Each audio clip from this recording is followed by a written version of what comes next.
देखिए, अभी कुछ दिनों पूर्व सेक्टर 7 में चंगई सभा होने वाला था। उसमें आ रहा था एक इनका धर्मगुरु ईसाइयों का, बलजिंदर सिंह नाम है उसका। तो उसके कार्यक्रम को हमने पूरी ताकत के साथ विरोध दर्ज कराया और उसके कार्यक्रम को हमने रद्द करवा दिया। मीडिया में बहुत चलाया नाप शनाप हमारे लिए कि ये लोग गुंडे हैं, ये लोग ऐसे हैं, वैसे हैं, ऐसे करके जो भी है।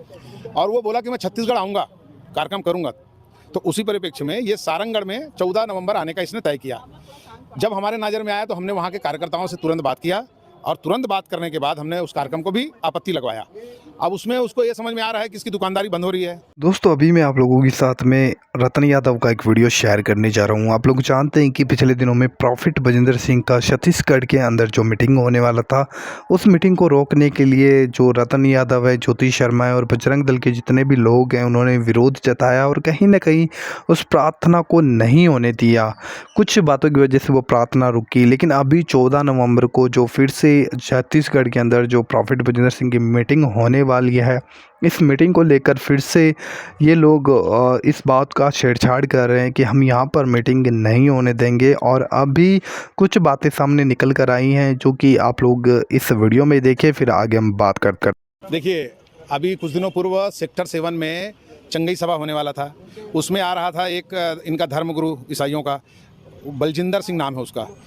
तो उसके कार्यक्रम को हमने पूरी ताकत के साथ विरोध दर्ज कराया और उसके कार्यक्रम को हमने रद्द करवा दिया। मीडिया में बहुत चलाया नाप शनाप हमारे लिए कि ये लोग गुंडे हैं, ये लोग ऐसे हैं, वैसे हैं, ऐसे करके जो भी है। और वो बोला कि मैं छत्तीसगढ़ आऊँगा, कार्यक्रम करूँगा। तो उसी परिप्रेक्ष्य में ये सारंगढ़ में 14 नवंबर आने का इसने तय किया। जब हमारे नज़र में आया तो हमने वहाँ के कार्यकर्ताओं से तुरंत बात किया और तुरंत बात करने के बाद हमने उस कार्यक्रम को भी आपत्ति लगवाया। अब उसमें उसको ये समझ में आ रहा है कि इसकी दुकानदारी बंद हो रही है। लोग जगह जगह विरोध करने उतर गए। अभी हिंदू समाज अब तो जागरूक हो चुका है ना। जैसे जगदलपुर में हमारे कुछ भाइयों ने विरोध दर्ज कराया और वहाँ पे भी कार्यक्रम रद्द हो गया, चंगई सभा। तो इससे ये ईसाई समाज के लोग जो हैं उनसे मैं तो ज़्यादा नहीं बोलूँगा, लेकिन ये बलजिंदर पास्टर जो है ये क्रिमिनल पद्धति का व्यक्ति है और ये हर प्रकार से अपने गुर्गों को इधर उधर लाइनअप करते रहता है। ये उसके गुर्गे ही हैं जो उस रात में परसों मुझे जो ऑडियो मैसेज भेजे हैं वो उसका गुर्गा ही है। क्योंकि आप स्पष्ट देख सकते हैं जिस नंबर से फ़ोन आया है उस नंबर में एक व्यक्ति खड़ा है और उसके ऊपर बलजिंदर पास्टर ने कंधे में हाथ रखा हुआ है। ये किसी को बताने की आवश्यकता ज़्यादा नहीं है, ये समझ अपने आप में आता है। क्योंकि इससे पहले 2-4 दिन पहले एक यूट्यूबर को भी इस व्यक्ति ने इसके कुछ गुर्गों ने जान से मारने की धमकी दिया। और अब ये बजरंग दल के मेरे ऑडियो में भेज के वो धमकाने का प्रयास किया। उस बेवकूफ़ को ये नहीं मालूम है कि मैं अपने आप में बहुत बड़ा धमकी आदमी हूँ। ये धमकी चमकी से मैं रतन यादव डरता नहीं है ना, मेरा बजरंगी कोई डरता है। अभी दोस्तों आप लोगों ने इस वीडियो में देखा कि किस तरीके से रतन यादव इस बात के लिए बोलता है कि जो छत्तीसगढ़ में 14 नवंबर को फिर से जो प्रॉफिट बजिंदर की मीटिंग होने वाली है, हम इसको किसी भी तरीके से होने नहीं देंगे। इसके लिए हमने जो बातें हैं वो की हैं और किसी न किसी तरीके से हम इस प्रार्थना को रोकेंगे। और किस तरीके से इसने बोला कि प्रॉफिट बजिंदर एक क्रिमिनल टाइप का व्यक्ति है और किस तरीके के आरोप पहले भी ये हमेशा अपनी वीडियोज में प्रॉफिट बजिंदर के ऊपर लगाते रहा है। बाकी दोस्तों परमेश्वर न्यायी है, वो सबका न्याय करता है। कौन भला है कौन चंगा है, क्योंकि मनुष्य को हम बाहर से देखते हैं, हम नहीं जानते कि वो अंदर से कैसा है ना। बस इतना ही है। मैं इतना चाहता हूँ आप सब इतना ज़रूर प्रार्थना करें कि छत्तीसगढ़ के अंदर जो भी मीटिंग होने वाली है प्रॉफिट बजिंदर या फिर किसी की भी होने वाली है, परमेश्वर की इच्छा है तो वो मीटिंग हो। अगर परमेश्वर की इच्छा नहीं है तो वो बिल्कुल भी हो नहीं सकती, क्योंकि मसीह का काम मसीह अपनी इच्छा से करता है, किसी मनुष्य की इच्छा से नहीं करता। आगे परमेश्वर का एक सामर्थ्य वचन ज़रूर सुने, आइए देखते हैं। 10वें मंडल में जब आप पढ़ेंगे पुरुषाह सुक्ता के अंदर, तो आपको पढ़ने के लिए मिलेगा परमेश्वर को पहचाने कैसे कि वो मेरे लिए मर रहा है। उसके बारे में लिखा है कि अश्वमेध यज्ञ का घोड़ा जिस तरह से अलग किया जाता है, वैसा ही वो पुरुष भी जब बलि किया जाएगा अलग किया जाएगा और उसके सिर पे कांटों का गुच्छा सिर्फ इसलिए रखा जाएगा ताकि आप पहचान पाएं ये है वो मुक्तिदाता जो मेरे लिए मरता। ये बात मैं परमेश्वर की कर रहा हूं, ईसाइयों की कर नहीं रहा। ईसाई की सुन के अगर समझ के सुनेंगे, आपकी समझ के बिल्कुल बाहर बातचीत है। एक ईसाई बोलता है, हिंदू सुनता है, कुछ समझ में नहीं आता।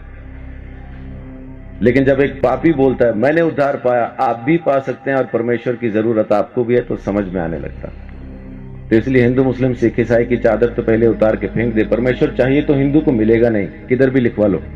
सिख को मिलेगा नहीं, मुसलमान को मिलेगा नहीं, ईसाई को मिलेगा नहीं, मिलेगा इंसान को। उस इंसान को जो पापी है, स्वीकार करता है कि मैं हूं पापी और मुझे एक मुक्तिदाता की जरूरत है, उसी को तो मिलेगा।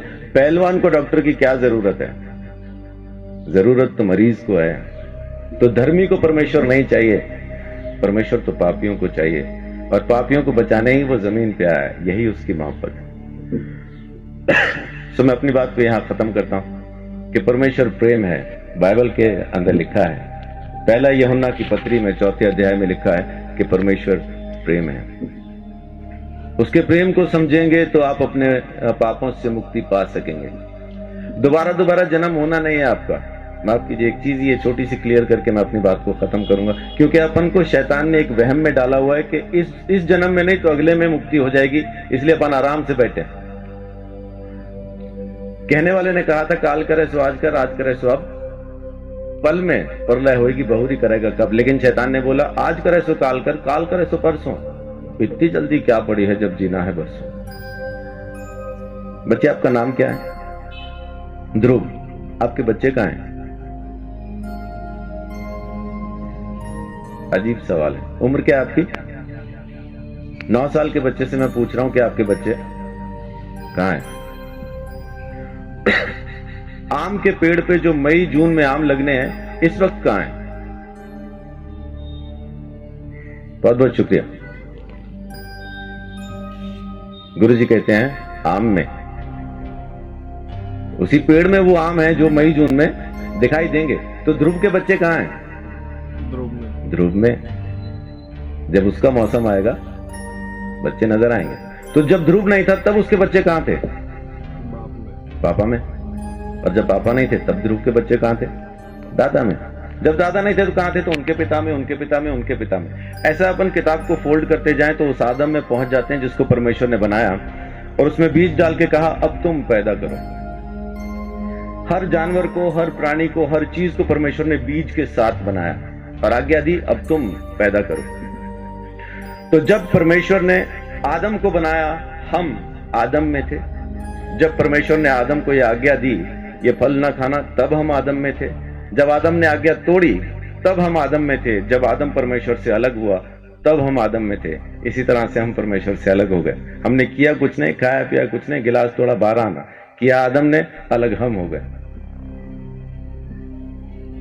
वेदों में लिखा है कि बच्चा पैदा होते ही पाप के हाथ में सौंप दिया जाता। पैदा होते ही पापी हो जाता, कारण उसका बीज पापी है। एड्स जिस माँ बाप को है, बच्चा पैदा करेंगे एड्स की बीमारी के साथ पैदा होना। इस वजह से हम पैदा ही पापी होते हैं। इसलिए हमें मुक्ति की जरूरत है। और अगर मुक्ति हम खुद ले सकते होते तो मुक्ति दाता शब्द कभी आता नहीं। देने वाला हमको जरूर चाहिए, वो एक ही है। परमेश्वर ने हमारे लिए मुक्ति का रास्ता खोला, स्वयं हमारे लिए बलिदान दिया ताकि हम हमारे गुनाह से आजाद हो जाएं। ये उसकी मोहब्बत नहीं तो और क्या है। तो उसकी मोहब्बत से आप अभी इसी वक्त मुक्ति पा सकते हैं। आपको जन्मों का इंतजार करना नहीं, क्योंकि यही एक जन्म है, दोबारा होगा नहीं। आज के बाद दोबारा हम कभी पैदा नहीं होंगे। ये पहला और आखिरी जन्म है। मुक्ति मिलेगी तो अब, नहीं मिलेगी तो कभी नहीं। तो परमेश्वर प्रेम है, उसके प्रेम को समझें, उसके दिए हुए उद्धार को समझें। यीशु मसीह ने मेरे लिए मेरे सारे दंड को सह लिया और मेरे गुनाहों से मुझे आजाद किया। ये काम उसने आपके लिए भी किया है, बस आपको स्वीकार करना है। परमेश्वर आप सबको बहुत आशीष दे। बड़ी बात।